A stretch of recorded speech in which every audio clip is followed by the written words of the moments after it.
नमस्कार, रेशूज किचनमध्ये आपल्या सर्वांचे खूप खूप मनापासून स्वागत आहे। आज आपण कच्च्या कैरीची अशी एक मस्त खमंग व चटपटीत रेसिपी बनवणार आहोत।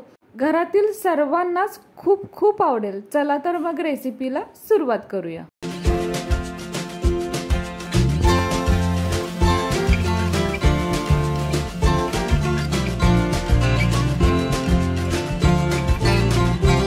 तर सर्वात आधी एका वाटीमध्ये 4 चमचे म्हणजेच अर्धी वाटी हरभरा डाळ म्हणजेच चना डाळ भिजत घालायची। तर आता इथे 4 चमचे घेतलेली आहे। आता सर्वात आधी ही डाळ आपण स्वच्छ धुवून घेऊयात। तर इथे डाळ स्वच्छ निवडून धुवून घेतलेली आहे। यानंतर डाळ बुडेल इतकं पाणी ओतायचं, म्हणजे ही डाळ या पाण्यामध्ये चांगली भिजली पाहिजे। आता हे आपण बाजूला ठेवून देऊयात। आता यानंतर एक कैरी घ्यायची। तर कैरी आपण कोणतीही घेऊ शकतो, आंबट, कमी आंबट किंवा साधी कैरी जरी इथे वापरली तरीही चालेल। आता ही कैरी स्वच्छ चोळून धुवून घ्यायची, कारण कैरीला पाहू शकता चीक लागलेला असतो।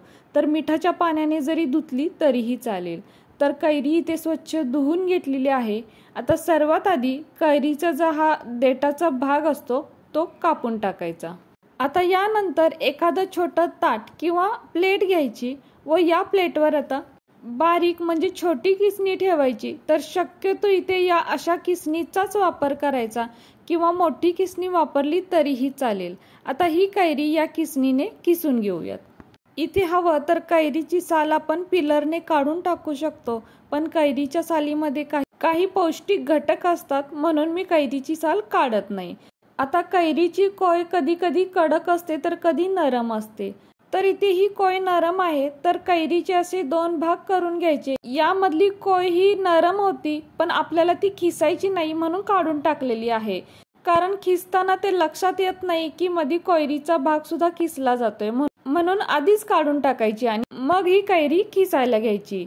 जर कोय कडक असेल तर ती काही खिसली जातच नाही। तर आता इथे कैरी खिसून झालेली आहे आणि हा खिस पाहू शकताय किती छान बारीक असा हा खिस तयार झालेला आहे। जर मोठ्या किसणीने किसला असता तर तो खूप मोठा खिस पडला असता आणि जर मिक्सरला वाटला असतं तर ते खूपच बारीक झालं असतं। तरी सुद्धा आपल्याला जर हवं तर मिक्सरला आपण वाटू शकतो, पण शक्यतो असा बारीक किसणीने किसला तर ते खूपच छान लागतं, म्हणजे अगदी कोशिंबिरी सारखं तयार होतं। आता हा कैरीचा खिस आपण बाजूला ठेवून देऊया व जी आपण चना डाळ भिजवत घातली होती ती पहा एकदम छान अशी भिजलेली आहे। जवळजवळ 20-25 मिनिटं भिजवून घेतलेली आहे। पण तरी सुद्धा आपल्याला जर इतकाही वेळ आपल्याकडे नसेल तर काय करायचं, गरम पाण्यात सरळ भिजवायची। तर अगदी कमी वेळेमध्ये खूप छान अशी ही डाळ भिजली जाते। आता यानंतर एक मिक्सरचं भांडं घ्यायचं व यामध्ये आता ही चना डाळ घालायची। आता कैरीची रेसिपी आहे तर अर्धा इंच आलं सुद्धा घालायचं, तसेच 2 हिरव्या मिरच्या कापून घालायच्या व अर्धा चमचा साखर किंवा साखरेऐवजी गूळ जरी वापरला तरीही चालेल। आता यावरती झाकण लावायचं आणि हे मिक्सरला पाणी न घालता वाटून घ्यायचं। तर अगदी बारीक नाही वाटायचं। इथे बघू शकताय वाटून घेतलेलं आहे, पण अगदी ओबडधोबड जसं असतं म्हणजे थोडंसं जाडसर ठेवायचं, खूप बारीक पेस्ट नाही करायची। तर हे पहा असं जाडसर थोडंसं वाटून घ्यायचं। आता यानंतर कोणतंही एक भांडं घ्यायचं व यामध्ये किसलेली कैरी घालायची, तसेच यामध्ये मिक्सरला बनवलेलं डाळीचं वाटण घालायचं व हे सर्व चांगलं एकत्र मिक्स करून घ्यायचं। त्यानंतर गॅसवर एक भांडं ठेवायचं व गॅसची फ्लेम एकदम बारीक ठेवायची। आता भांडं थोडं गरम झालं की यामध्ये 1.5 पळी म्हणजेच 1.5 मोठे चमचे तेल घालायचं, तसेच 1 छोटा चमचा मोहरी घालायची। मोहरी चांगली तडतडली की 1 छोटा चमचा जिरे घालायचे। जिरे सुद्धा चांगले फुलले पाहिजेत। त्यानंतर 8 ते 9 कढीपत्त्याची पानं घालायची। पानं सुद्धा चांगली तडतडली पाहिजे व चांगली कुरकुरीत झाली पाहिजेत। आता गॅस बंद करायचा। गॅस बंद असला तरी तेल चांगलं तापलेलं असतं, तर यामध्ये पाव चमचा हिंग व पाव चमचा हळद घालायची। यानंतर भांडं थोडंसं हलवून घ्यायचं व ही फोडणी आता चना डाळ व कैरीच्या या मिश्रणावर ओतायची व असा चांगला आवाज आला पाहिजे, म्हणजे छान असा तडका बसतो। आता एका चमच्याने ही फोडणी यामध्ये चांगली मिक्स करून घ्यायची। हवं तर यामध्ये आपण थोडीशी बारीक चिरलेली कोथिंबीर सुद्धा घालू शकतो. तसेच जे मिरच्यांचं प्रमाण आहे ते आपल्या अंदाजानुसार कमी जास्त करू शकतो. तर इथे बघू शकताय हे एकत्र छान असं मिक्स झालेलं आहे, पण अजून आपण यामध्ये मीठ नाही घातलेलं आहे.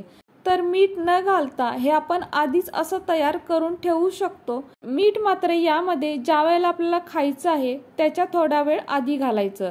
आधीच मीठ घातलं तर याला पाणी सुटतं.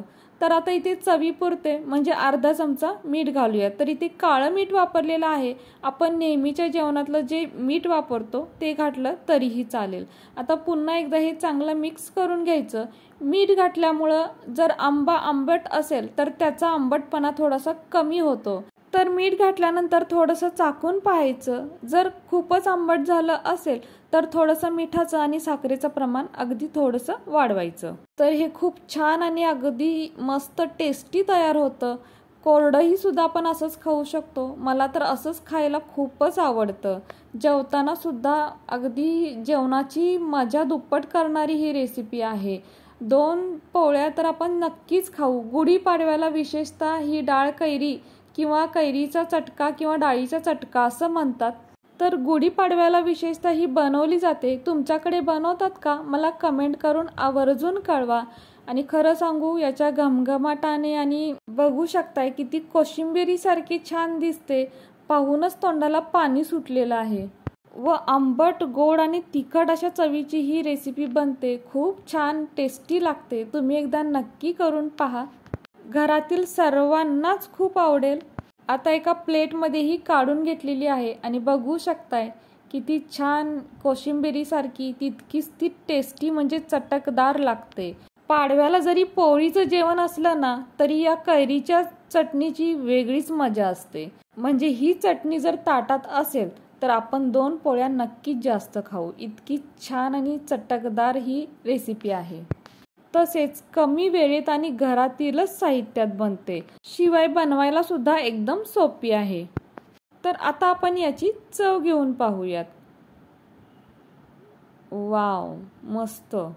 सर्व प्रमाण अगदी बरोबर आहे आणि खूप छान आंबट गोड तिखट मस्त यम्मी म्हणतात ना तशी ही रेसिपी तयार झालेली आहे. तुम्ही खरंच एकदा नक्की करून पहा. तर कशी वाटली तुम्हाला ही आजची रेसिपी जर तुम्हाला आवडली असेल तर आपल्या माणसांसोबत नक्की शेअर करा. आणि हो, व्हिडिओ जर तुम्हाला आवडला असेल तर प्लीज आपल्या या व्हिडिओला एक लाईक नक्कीच करा. नवीन असाल तर चॅनलला सबस्क्राईब करा. सोबत बेल आयकॉन प्रेस करा. म्हणजेच मी बनवलेले असेच नवनवीन रेसिपी सर्वात आधी तुम्हाला मिळतील. आता पुन्हा भेटू अशाच एका नवीन रेसिपी सोबत.